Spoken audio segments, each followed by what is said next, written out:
All right, so as promised, we're going to be doing another review today. Now, I said that we'd be doing these every week to every 2 weeks. That's what I'm going to try to do. But I'm naming this segment on the show. I'll be dropping these every Monday, kind of like a Music Monday type thing. But I'm going to name this segment Unity Through Music. So if you haven't seen my previous video, I did a breakdown of the song Little Man by Alan Jackson. It was a country song. So I'm going to go through different genres of music. I've already done one on rap with Tom MacDonald. I've got a few more of those I'm going to wind up doing on some Tom MacDonald songs. I've been listening to some since that first video, and so I'll be doing a few more. But the overall point is I'm trying to find music that has a deep meaning to it, that there's a message in the lyrics that we as people probably really need to pay attention to. Now, in particular, what I'm trying to find is something that applies in a lot of ways to us today as a society. Things that we may need to hear, things we may need to take, notice of, or that we need to just think about for us as society on how we're going to fix some of our problems, for example, right? And so I put out a Twitter poll. And I didn't get a lot of votes. I was kind of disappointed. There was a lot of people who seemed to like my idea of what I was going to do. So I put out a Twitter poll and I didn't get much feedback. But I got enough feedback to get a winner. And so I was like, I'm going to let you choose which genre goes next. So I had like country, I had classic rock, I had metal, and I had rap. The top two were metal and classic rock. Rap coming number 3. No one voted for country. I was kind of disappointed because if you had watched the original video, people watched it, people liked it. There's a deep message there, and I promise you, there's a lot of other country songs that have just as deep of a message. So I'll be getting around to those eventually. But classic rock won the vote, and so right now we're going to break down a song by a group from some people think of classic rock, think about 70s, maybe the 80s. You know what I mean? But we're going back even further than the 70s with this one. We're going all the way back to 1960s. 1966, as a matter of fact. Buffalo Springfield, For What It's Worth.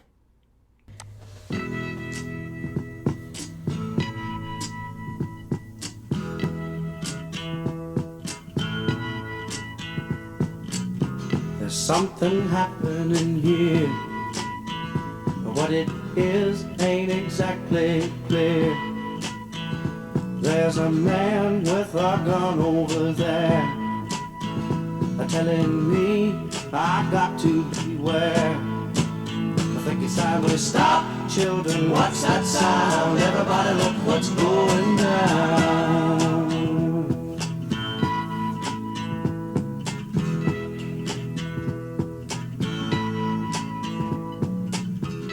Battle lines being drawn. Nobody's right if everybody's wrong. Young people speaking their minds are getting so much resistance from behind. Time we stop. Hey, what's that sound? Everybody look what's going down. I think that's a good place for a pause in it. So what's he getting at there? Now, the first one, there's a man with a gun over there telling me that I've got to beware. Now, obviously, this came out in the 60s. So, if you know anything about history, you kind of got a real good idea of two big topics that he's talking about right there. Civil rights. Okay, you had the issue of the civil rights movement going on right around that time. I don't know that this was really getting into the Vietnam stuff yet. I think this was mostly about what was going on in the country with the civil rights and a lot of the division that we had back in the 1960s. Okay? Well, fast forward to 2019, 2020, even before 2019, really, but especially within the last year. Okay? You had what took place with the George Floyd stuff. You had the protests and the riots in the streets. Now, who could we equivalent the man with the gun over there telling me I've got to beware to today? I mean, it could apply to a lot of people. This is the thing that I will tell you about some of the classic rock songs is there is a very loose way that you can interpret what they're talking about. Like the lyrics can apply so many different ways. So for some people, you could take, because we're obviously having some of this today, right? A man with a gun over there telling me I got to beware could be a Second Amendment advocate, could be the police, could even be the people in the street. Because, I mean, we do know there have been a growing number of people who have been at these protests who've been purchasing more firearms. Could be any of those. You could interpret that multiple different ways. But now when he talks about there's battle lines being drawn and nobody's right if everybody's wrong, well, that definitely applies to us as a society today. We can't agree on anything. And I think Tom MacDonald made a great point in his Fake Woke song of pointing this out, that the mainstream media and the politicians are dividing the hell out of us. As he put it, they knew that racism would sell if they marketed it to sell, that we would buy up all the boxes and divide us ourselves. They've marketed us into this race war. They've marketed us into this white versus black, white versus Latino, black versus Latino. They've been subconsciously doing this to us for a very long time. And we can't agree on anything. And I've been experiencing this myself. Even if I sat down with someone and we agreed on ending the wars, ending the war on drugs, serious criminal justice reform, bringing back the jobs, ending corporate bailouts, corporate socialism. We could go down a list, education reform. We could go down a list of all sorts of things. And me and some people that are kind of on the right and kind of on the left, that we're all going to sit there and we're going to go, yeah, we're all for it. And then all of a sudden the topic will pop up in the room, capitalism or communism. And people like myself and people maybe more right-leaning will go, I don't know about this idea of communism. I mean, yeah, what you're explaining sounds good, but I don't know how practical it's actually going to be to try to implement. And there's a long list of reasons. Not the video to explain why I'm saying that. There's I'll make another video about that at one point or at some point down the line. But the minute that happens, then all those people on the left who are very pro-socialist to communist, not all of them, but a lot of them immediately take the claws out. Like, oh, no, how dare you defend capitalism? It's the damn boogeyman. Well, okay, but there's people on the right who feel the same way about communism. We're going to have a disagreement there. Why are you making this the focal point? Now all of a sudden we're just doing nothing but this shit. Constantly. We can't even get along with each other as independents. It's nonstop. No one is going to agree on everything. And we have a moment in our society right now where we are becoming very divided as a nation. The working class has been stomped on for years. The elites are getting everything. We can agree on a list of issues, and yet the minute one comes up that we disagree on, you can't just say, okay, let's put that to the side for now. Maybe that don't need to be a focal point. We clearly have to work together to take our country back, so let's debate this stuff when it's done. No, the minute there's disagreement, that disagreement has to be continued to be harped on. It has to continue to be talked about. It has to continue to be fussed and griped and grumbled about. And then you start getting agitated because sometimes their argument to you isn't necessarily a debating of facts. Then it could turn into personal attacks. You make an argument for why you don't think something could work out, and then all of a sudden you're called a bigot for it, right? And then that takes the other side that just got called a bigot. They're like, oh, who in the hell are you to call me a bigot? I'm not a bigot. How much clearer does this shit need to be? The battle lines are being drawn. No one's right if everybody's wrong. Think about it. Prioritize. Take the parts where you can agree and focus on that. Because we can debate our disagreements once the working class has power again in this country. Once the people who are the backbone of our country have true representation again. And we don't have that right now. Now's not the time to bicker and bitch about it.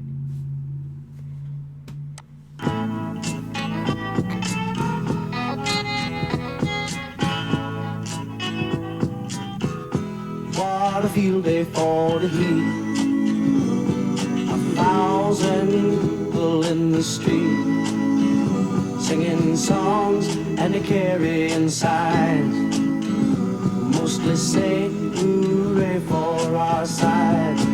It's time we stop. Hey, what's that sound? Everybody look what's going on.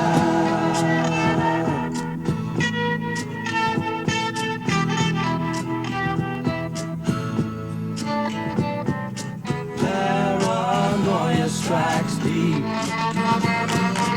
into your life, it will creep. It starts when you're always afraid.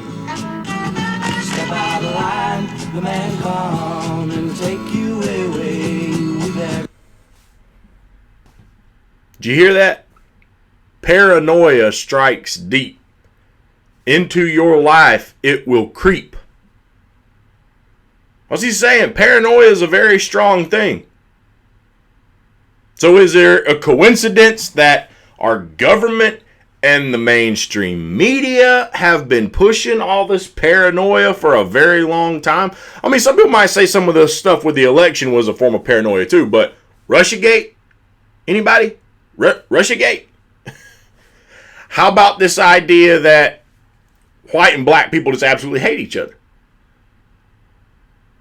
That there's literally this headhunting going on of the minority community. So get paranoid about whitey. Like, you literally took us 30 years back in time. Race relations were a hell of a lot better 10 years ago than they are right now. From the 90s and the 2000s up to around 2010, 2012-ish, race relations were a hell of a lot better. Look how we got along as a country after 9/11.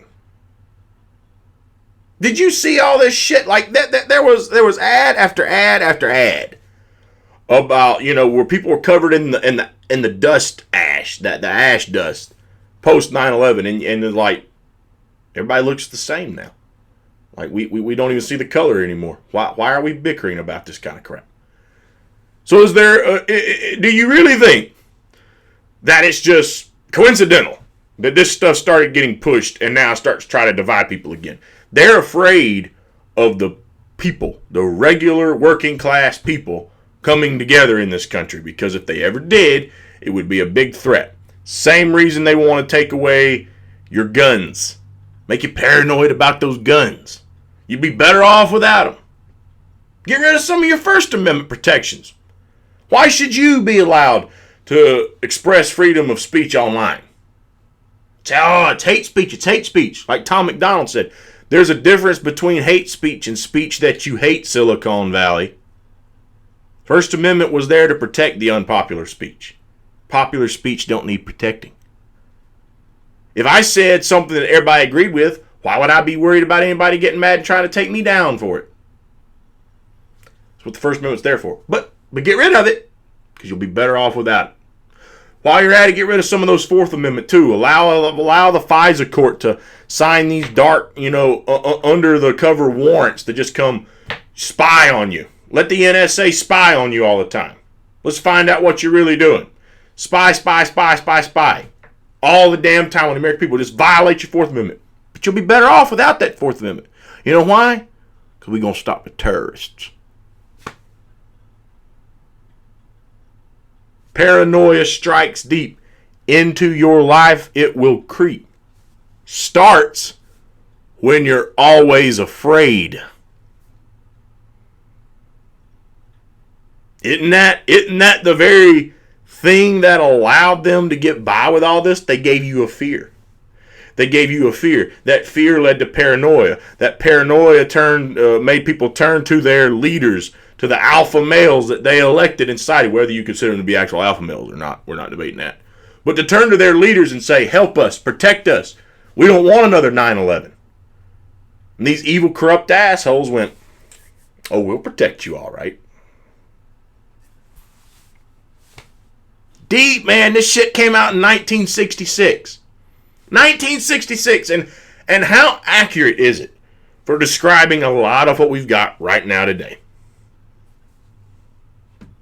Stop, hey, what's that sound? Everybody look what's going now. Stop, hey, what's that sound? Everybody look what's going now. Stop now, what's that sound? Everybody look what's going now. Stop, hey, what's that sound?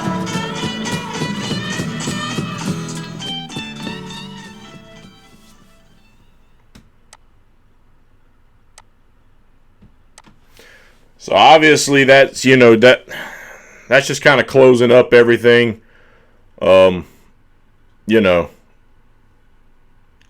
Just the ending instrumental stuff. But seriously, think about what was just said in that song. And then consider again that this song came out well over 40 years ago. Really, I guess. Came out nearly 70 years ago, I guess, at this point. It's hard to believe that now. You think a lot of times about 1950s and 60s, say, oh, like 50 years ago, but we're in 2021 now. So, 2006 would have been 40 years ago.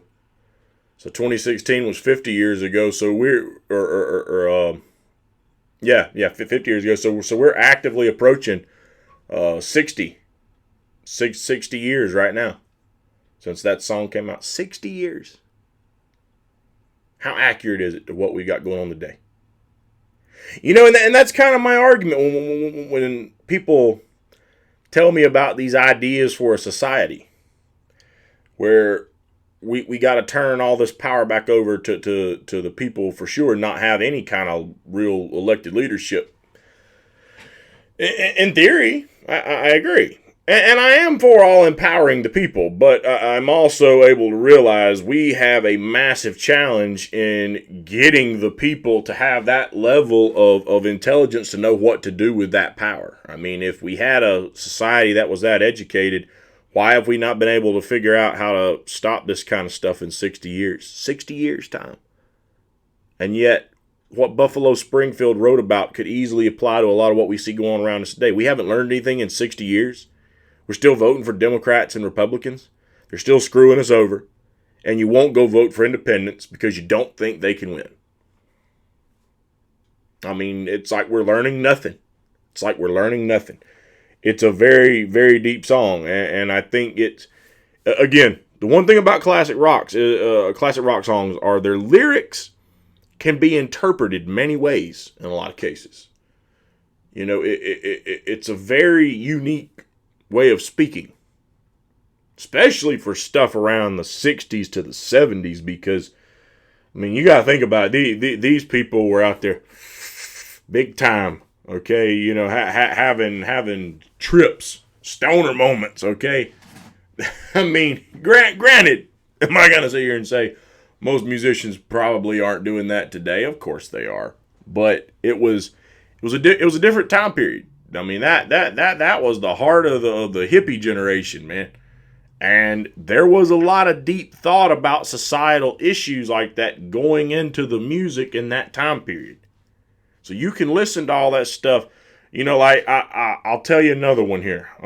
If you want to go check it out, go listen to All Along the Watchtower. Now, it was originally written by Bob Dylan, but it was covered by Jimi Hendrix, and that's the one most everybody knows. But see what you think from listening to that song, All Along the Watchtower. That has been a very debated song for a long time because so many different people interpret that song so many different ways.